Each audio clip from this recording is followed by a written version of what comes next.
Cassie Smedile joins me now. Well, I want political commentary. I'm going to get to this story about maybe the president was caught in a lie. I'll get to that in a second. But there's a more pressing issue this morning. Speaker McCarthy is using the word impeachment in connection with the investigations of Hunter Biden and the president.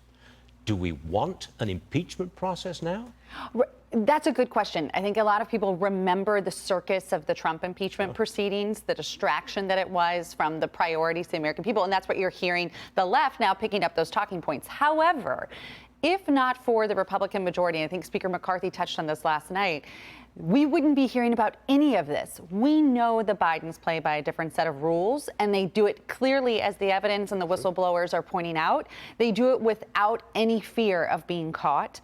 And what position has that put the Bidens in our country in? He is compromised as a result of all of this coming out. And I think that's something where, as the speaker is suggesting, it might be starting to rise to that level of starting to look into a impeachment proceeding. But I do think it's a little ways off.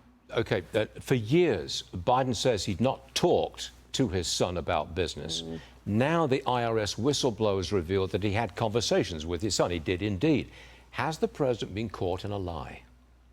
Absolutely. And that, as you noted here, that very small change in wording is a gigantic admission to say the president over and over, I have never spoken to my son about his business dealings, to now saying, I've never been in business with my son.